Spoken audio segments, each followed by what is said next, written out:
What's up everyone, Kyler Steelers here. Welcome to my 2023 Royal Rumble reactions, review, whatever you and yeah, there is a good bit to talk about, so I'm not going to waste too much time on the intro. I will say overall I want to give my thoughts on the show. I thought it was a good show. I thought it was a solid show. Nothing really special until the final part of the show, the very last kind of segment, not even the last match, the last segment, and what came after the final match. But yeah, I thought it was a solid show. I'd probably give like a 7 out of 10. It'd be a 6 without the final part, but that final part really bumps it up by one, just alone. I feel like there wouldn't really be anything too special on the show, not really, that people will be talking about without this final part. So yeah, I feel like this final part is what this show will be remembered for. And yeah, let's get into the review. First off, on the kickoff show, we get Roman Reigns backstage with the Bloodline. He's kind of questioning Sami. He's like, "I gave you an order. Why did you show up on SmackDown?" Jimmy says, "It was me. I gave him the call." Jace spoke up. Sorry, I think I said Jimmy. Jace spoke up, said, "I gave him the call. That was on me. Pierce kicked me and Jimmy from the arena. I gave Sami the call. He was there on Bloodline business and for the Bloodline." And Roman was like, "Okay, why are we talking about Friday? Let's talk about tonight." Usos stay in the back. "Sami, you're with me all night." It was at that part where he was like, "You're with me all night." I was like, "Oh god, he's not going to be in the Rumble, is he?" But then Roman said, "This is Sami's night," which gave me that little bit of hope that Sami Zayn would be in the 2023 and possibly win the 2023 Men's Royal Rumble. And then the show started, and it started with the Men's Royal Rumble match, and I was like, yeah, Sami ain't going to be in this, is he? But I held out hope that every entrant, I was like, is it going to be Sami? Is it? And sadly, it was not. I'm not going to go through every entrant and every elimination, but start off with Gunther and Sheamus, and they just kind of do their thing, kind of going back and forth. Number 5, Johnny Gargano comes back from his injury. They kind of announced this beforehand. He was, they put out a graphic on Twitter, and they showed it on the pre-show where they're like, "Oh, more entrants added to the match." And Johnny Gargano's one again. Why not just save that for a little surprise pop? Especially, after they made that announcement, there's only like 2-3 spots left for a return. So they could have left Gargano unannounced and just have him show back up. That would have been a cool thing. The Kofi Kingston spot, unfortunately for Kofi, botched 2 years in a row. It was like he went to do the silly string, the private part he do, and it didn't look clean, but he got back in. Then Woods gets knocked down. I think Woods set up there was a chair at ringside that Kofi gets knocked onto, but instead of landing on the chair, he kind of the chair knocks over and Kofi hits the ground, and he looked like he was hurt. It looked like he might have got hurt off that. So hopefully Kofi isn't injured, but is it time to retire the Kofi spots 2 years in a row and not going to plan? I feel bad for Kofi. Brock Lesnar comes in at number 12, has a little bit of a stare down with Gunther, which could set up the possible WrestleMania match between those two. That's been rumored, and the crowd were hot for that stare down. But then before they can really, I think Brock hits Gunther with Germany, kind of missed it because they cut to the next entrant, which is the almighty Bobby Lashley, who eliminates Brock Lesnar.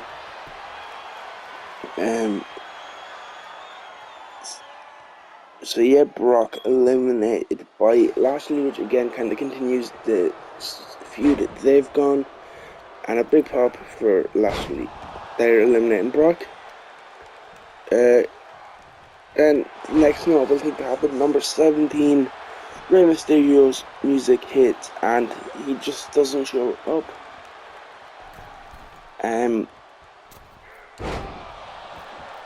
Yeah, Rey doesn't show up, but then number 18, it's Dominic Mysterio, and he comes out with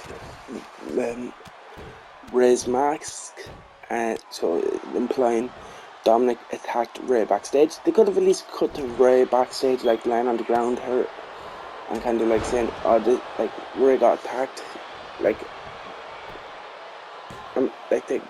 I guess like they implied with the mask that Dominic had the mask and he's like ripping it up on his way down. But, you know, they could have at least cut to a shot of like Rey laid out. Dominic actually goes pretty far. He ends up like staying in the ring for a bit.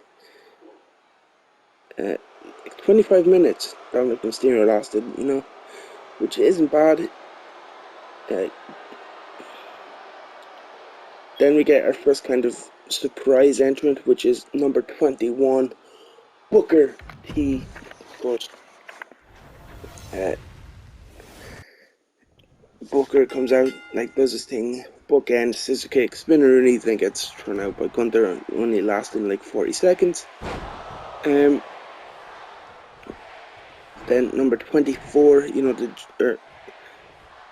we already talked about Dominic Mysterio coming in at 18. Number 20, just before Booker T, was Balor. And just after Booker T, number 22, was Damian Priest. So you have all three of the Judgment Day in there, cleaning house, kind of dominating. Out comes number 24, Edge, who eliminates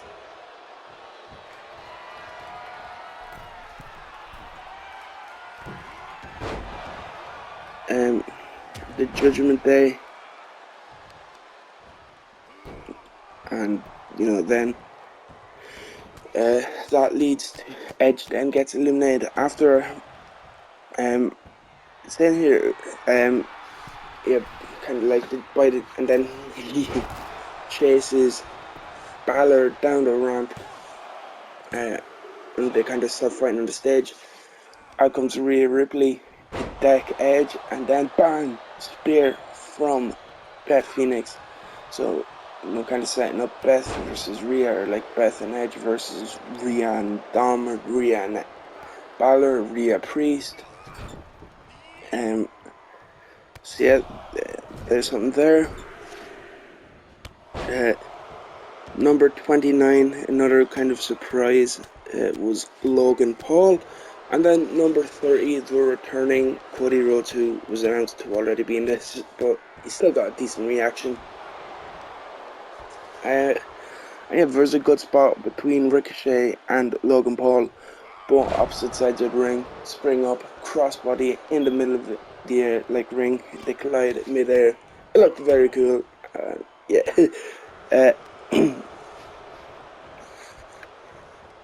It comes down to Gunther, Cody Rhodes, Seth, and I believe it was Austin Theory. Theory then gets eliminated, and then we see, actually no, Theory wasn't in the final four. It's because Logan Paul was hiding out on the outside. Paul eliminates Seth, which could set up a Mania match between those two, which, you know, considering Logan Paul has been impressive, putting him in there with someone like Seth Rollins could be a surprisingly very good match. Which leaves Logan then gets eliminated by Cody, which leaves our final two. Entrant number 1, Gunther, who had been in the match for about over an hour. He lasts like an hour, 11 minutes. He goes the full distance. I believe he breaks Rey Mysterio's record. And yeah, Cody entered number 30, so you know, you have the first man in, the last man in. And surprisingly, it's not the hero who's overcomes odds and all that stuff.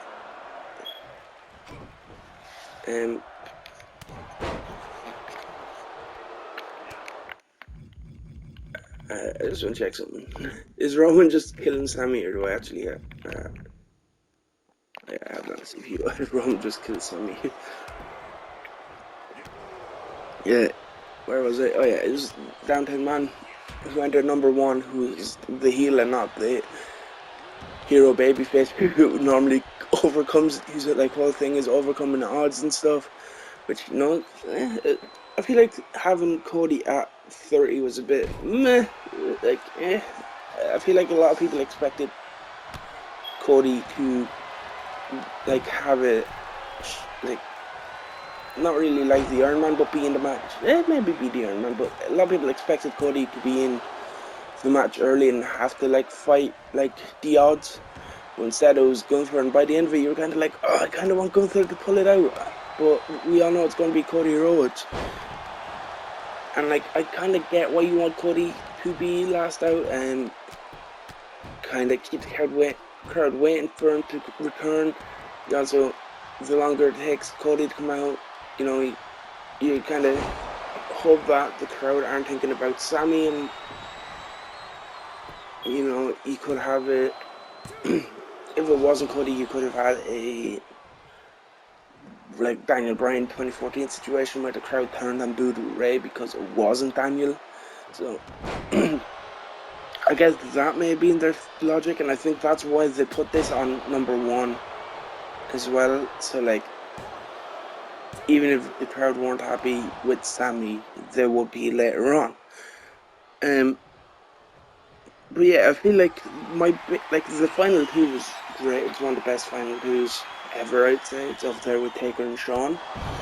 But one of my biggest problems is once you've seen it was Cody at 30, and you looked at everyone else in the ring, you're like, yeah, it's Cody, isn't it? Like, I mean, the only other real possible option was Seth, and like everyone like knew it's not going to be Seth, is it?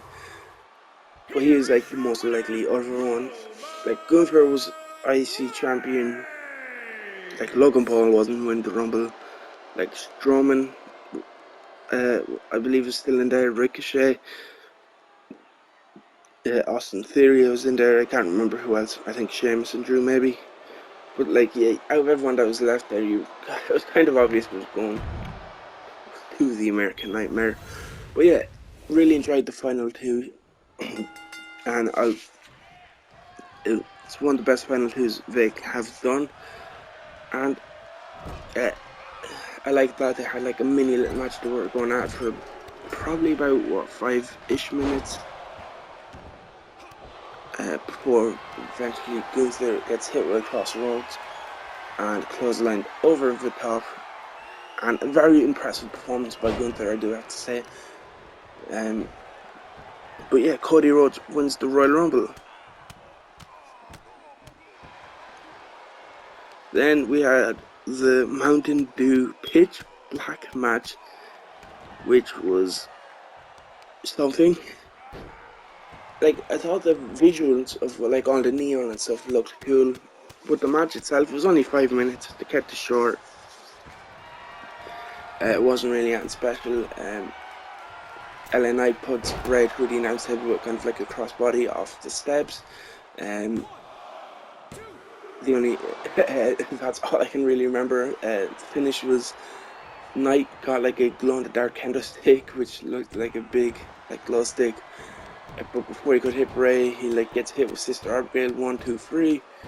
You know, Bray then after the match goes into the like corner, puts a mask on, and like then chases LA Knight through the crowd, just getting no sold by kendo stick shots. And then they kind of like go to like some like production area thing. Mandible claw by Bray leaves LA Knight lying, and then we look up on top of like the thing. Oh, it's Uncle Howdy, and Uncle Howdy just jumps off and completely missed LA Knight. Yeah, like just completely missed him. You can like there's one angle they kind of like show where you can just see completely missed, which is unfortunate. Kind of sums up this thing and how I feel about this whole like spooky Bray stuff. Like, I miss like Wyatt family Bray. That was probably the best Bray. I like Firefly Funhouse and like Fiend Bray at first, but then they kind of ruined that. But yeah, we'll have to wait and see where like all this stuff goes, because you know, after Howdy like jumps in, like all the fire starts coming up. You see the Funhouse puppets like all standing above where Howdy just jumped off, like teasing like the Wyatt 6 thing that there's been rumors since Bryce came back. So yeah, I'm not really a big fan of like what this stuff with Bray Wyatt. Like, but I do like Bray Wyatt though. Like it's not. So like it's kind of confusing. I'm like, I like Bray Wyatt, but I don't like this over the top spooky stuff. Like, I don't mind variety in wrestling, and I don't mind like doing stuff like this, but it's like not really been good at whenever they've done it. So like, yeah. Bianca Belair defeated Alexa Bliss. This match was kind of fell flat for me. Maybe it was because I was following whatever that pitch black match was. Like, I felt like it fell flat. Predator fell flat for it as well. Alexa kind of in control as the heel. Belair comes back, hits the KOD and retains. Then after the match, like Alexa's in the ring and like a video starts playing, kind of again like more spooky Uncle Howdy stuff. You have the scary Alexa Bliss stuff from like when she was doing that creepy character with Bray. So kind of teasing her, turning and going back to that darker side, which they've kind of done in recent weeks. So again, yeah, see where that goes.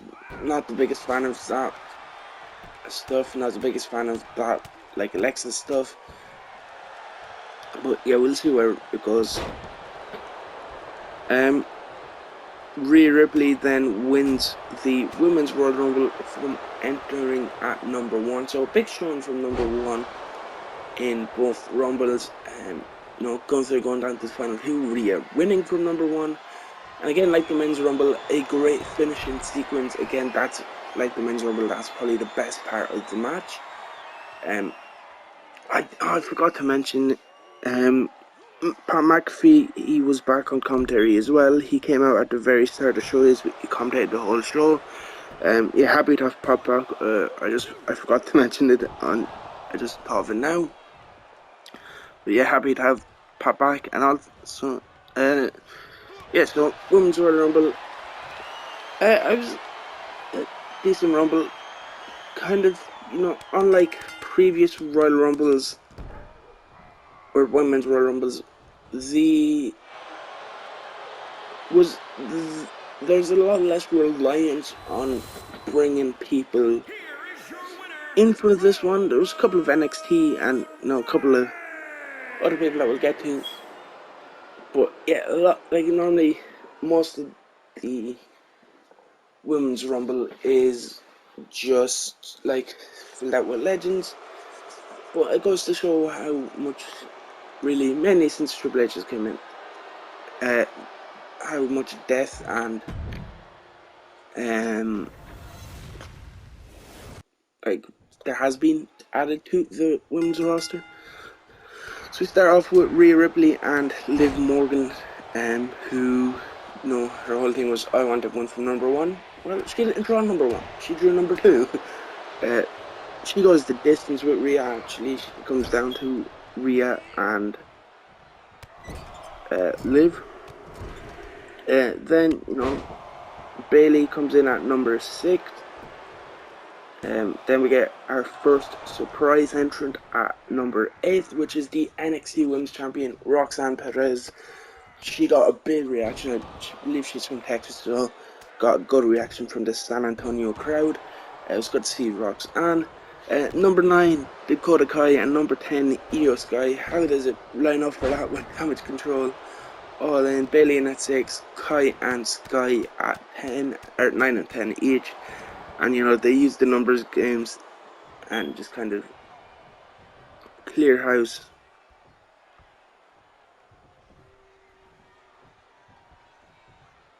Then 11, Natalya returning. yeah, she kind of went straight for Shayna Baszler, who she had a like little feud with. Number 12, Candice LeRae, one of my favorites. I was like, I know Candice isn't winning, but yeah, I would have loved it if she did, but I knew she wasn't. Like Candice wasn't really surprised she was announced before, but I'm bringing her up just to reference back to it later on. Zoe Stark, then in at number 13 from NXT, she had a good showing as well. 26 minutes in the Rumble for Zoe. She didn't get any eliminations though, but no, she was in there for a bit of time and done some impressive stuff. Becky Lynch then comes in at 15 and goes straight for Damage Control, who end up taking her out on the outside, throwing her over the announce table. She will eventually come back in and eliminate Sky and Kai before getting eliminated by Bayley. Number 17, Asuka, returning after some time off, and she has her Kana face paint, her Kana look, and just looks like a badass, and had a great showing in this Rumble again, lasting 33 minutes. She had a good Rumble, 3 eliminations as well for Asuka, but happy to see her back, happy to see her with a new kind of direction. Yeah, and I'm interested to see how things go with this new, like the Murder Clown Kana type gimmick. And then following that, also kind of with a bit of a repackage, number 18, Piper Niven. Dewdrop is gone and Piper Niven is back, thankfully. Piper also had a good showing, lasting 28 minutes in the Rumble, getting 2 eliminations as well along the way. Number 20, Chelsea Green, who is back in WWE. This has kind of been heavily reported, so it's not really too much of a surprise. And she gets in and gets eliminated straight away, 5 seconds, and apparently is the fastest elimination in Women's Rumble history. I know some people were kind of disappointed by that, her just coming in and just get eliminated straight away. But from what I've been hearing, like she's kind of going to have a bit of a comedy gimmick, and it's been reported that's a bit of a Karen gimmick, so having her come in and get eliminated straight away kind of makes sense in a way, if that's kind of the direction they're going to go with her character. So we'll have to wait and see how things play out with Chelsea. Next, we're going to skip forward 5 entrants to our 25th entrant, Michelle McCool, which again, good to see Michelle back in Rumble. There was a couple of years ago, her in the Rumble, she had a very good show, and I believe she got like the most eliminations. This was kind of a surprise because before the match they showed Michelle sitting ringside with her family. So then like her music just hits, she stands up from like her ringside seat, takes her like jacket off and gets in, like jumps the barricade and gets in. I'm interested to see what the kayfabe is behind this. Did she know like she was entering the Rumble and just decided to go out at ringside, or like was there like a number left backstage? Like she kind of seemed, I don't know, it was kind of like, I get the feeling it was meant to be like, oh, it's a surprise, like even she didn't know she was going to be in it, she was sitting ringside. But like, what was there, just like a number left hanging up backstage? You're like, oh, we'll just give it to Michelle, she's sitting at ringside. Like, I kind of want to know like kayfabe behind it. Number 26, Indy Hartwell, of course, NXT superstar, and this is why I mentioned Candice LeRae earlier. You have Candice LeRae in the Rumble, you have Indy Hartwell in the Rumble, why not have them do a little like reunion spot? But no, sadly Candice was long gone by the time Indy got into the ring, and Indy, she had a decent run, like 5 minutes, or 4 minutes 51 seconds if we're going to be precise. Not really special, but yeah. Number 28 was Shotzi. I don't know. I feel like I haven't seen Shotzi in a while, so I don't know if she's been injured or just hasn't been on TV, or maybe she hasn't. I just completely miss it. But yeah, she was in there. And then number 30, or before Shotzi though, number 27, Sonya Deville. And trust me when I say I got worried. Because who has Sonya Deville been feuding with on TV? That is right, Charlotte Flair. I was like, oh my god, is Charlotte going to enter the Rumble as SmackDown Women's Champion? And yeah, thankfully she didn't though. Because, yeah. Number 30 then, the person everybody wanted to see return at the Royal Rumble. Everybody's so happy to see this person back. Nia Jax, like, and I feel like, I don't know, the way they kind of said it, it came across more of she's back, and not just like this is a Rumble spot. But I don't know, we'll have to wait and see if it was just for the Rumble. But I feel like she's properly back. She only lasts like 2 minutes because everyone gangs up and eliminates her, which, you know, yay.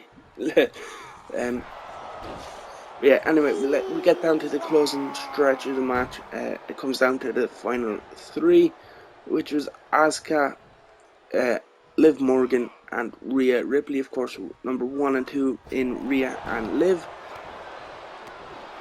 All 3, again, just like the men's Royal Rumble, best part of the match, closing sequence. All 3 did a fantastic job. At one point, all 3 are on the apron. Asuka goes for the missed, Rhea ducks, she gets Liv. Rhea kind of like does like a 619 from the apron around to kick Asuka off. And then Liv tries to knock Rhea off. She like dangles, and I thought she was about to fall, but then like she kicks up and like grabs Liv in like a head scissors and flips her out to the floor. And Rhea Ripley is your 2023 Women's Royal Rumble winner, and I feel like this is the best choice. Everyone, she's been doing great stuff with the Judgment Day, the whole Mammy thing with Dominic's been good, and yeah, she had a good showing, entering at number 1, lasting an hour 1 minute and getting 7 eliminations. A dominant display by Rhea Ripley. And I'd like to see her go after Bianca and the Raw Women's belt over Charlotte and the SmackDown belt. I feel like her and Bianca would be, maybe could possibly main event one night of Mania. But yeah, we'll have to see how things play out. Roman Reigns then defeated Kevin Owens. Actually, before that, we had a Hardy, not Matt, not Jeff, some musician guy, perform the theme for the Rumble. Like, it was bad. No one cared for it. The performance wasn't even that great, as Roman just continues to destroy Sami, which, foreshadowing what we'll talk about next. But yeah, this performance was bad. You know, could have done well, but it was at like 1:30 in the morning when he started this, and I was like, yeah, no.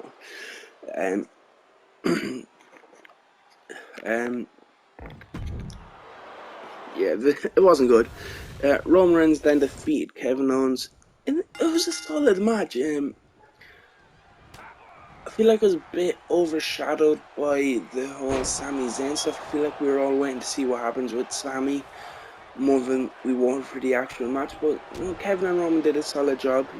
It was okay. It was some good stuff there. You know, ref takes a bump. Roman's asking Sami for the chair. Sami kind of hesitates, but eventually slides it in. But that hesitation almost cost Roman as Kevin hit him with a stunner, and it was like, oh, close. But like, we all kind of expected Roman to retain, and he did, and it kind of viciously. You know, like, you just start ramming Reigns' head into the steps before he like put him into the ring to finish him off. And then after the match, the whole bloodline comes out. Solos comes out, Jimmy comes out, Jay comes out. And and they just kind of beat down Roman Reigns, and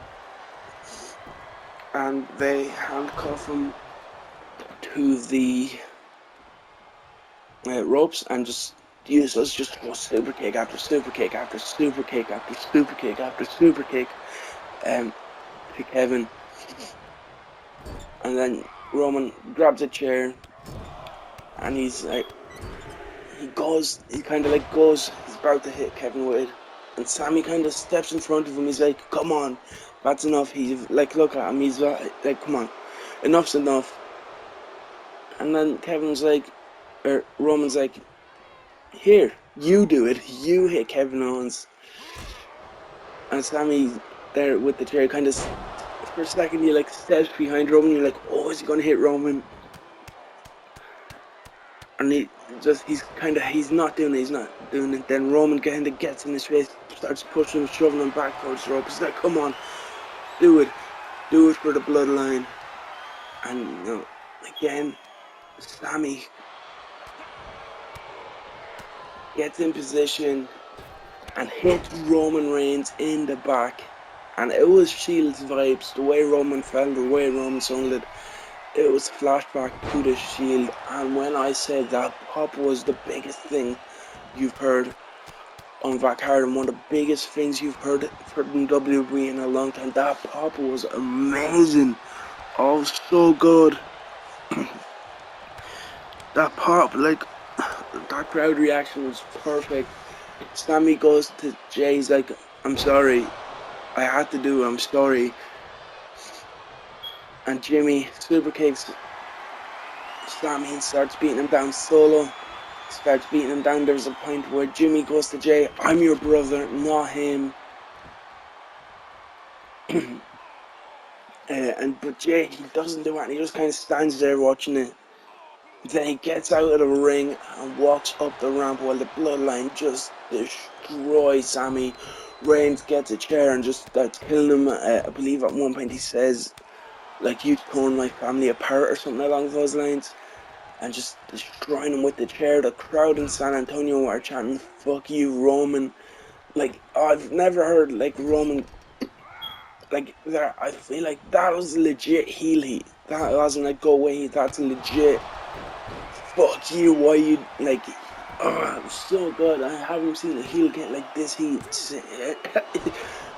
It's been a while since a heel has got this level of heat. And it's so good. The small little details, the story. Jay walking away instead of, like, he doesn't help Sami, but he doesn't help the bloodline beat him down. And it makes sense for Jay, because this whole bloodline thing started with Roman kind of pushing Jay around, and it's why we had the whole main event Jey Uso run. And like, if anyone knows, like, if Roman can send you to that snapping point, it is Jay, but also it's his family. Like Jimmy said, he's his brother. Like, it's so good. Like, how can you not do Roman? Like, just listen to the crowd reactions. Listen to the F.U. Roman chants. Listen to the pop when Sami hits him with a chair. How do you not do that match at Mania? I get Montreal, the Chamber, Sami's hometown, and you can still do ways around it. You can have Sami in the Chamber, and if he wins, he gets Roman. But you just have to. How do you not do it? How do you not do Sami and Roman at Mania? Like, if it was up to me, and I was booking it, I do like the Chambers. Like, you have Roman drop the WWE title somehow, where between now and Mania, maybe now in the Chamber even. I don't know how you do it, but do it like a triple threat. It's like, I don't know, Seth Rollins, Cody Rhodes versus Roman or something. I don't know. I'm just throwing names out there. Just have it like it's triple threat. Sami comes out and he beats up Kevin Owens. They brawl to the back, and that leaves, two people in the ring. They take the fall. Roman loses the WWE Championship, And then you can have Cody go for the WWE Championship. Because the story with Cody was, I want the WWE Championship for Dusty. Dusty's never held it.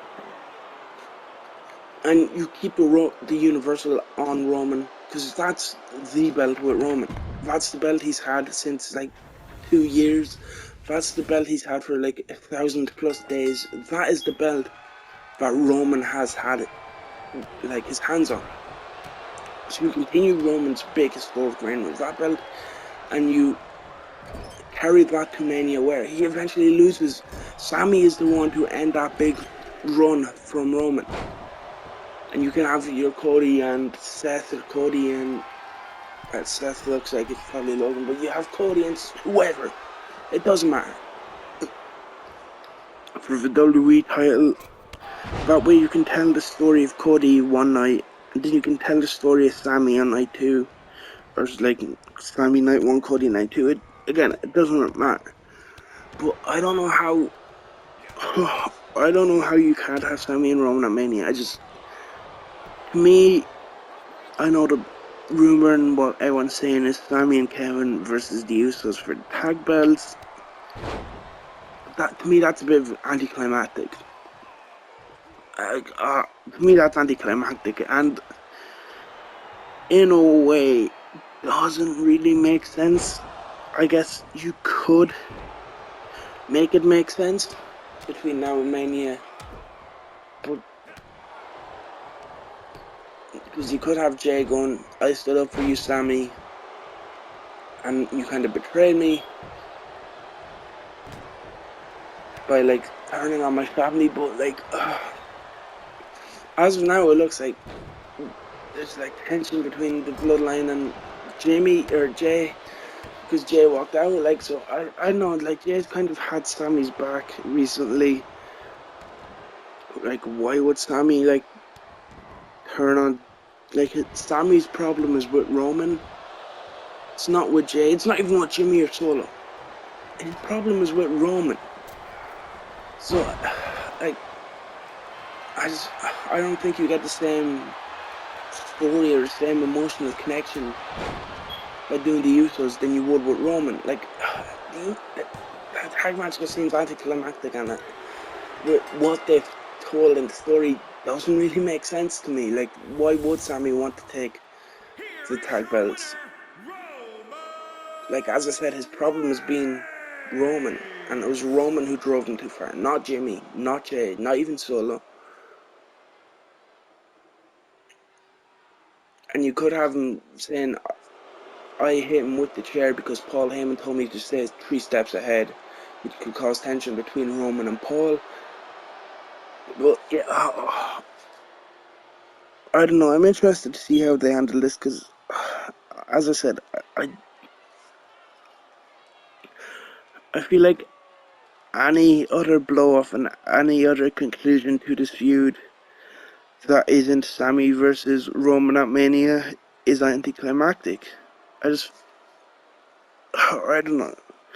You know, they could turn it around and turn it into like Jay saying, I had your back and you betrayed me, you betrayed my family. And you could maybe tell an intriguing and good story with that. And, you know, maybe I would get excited.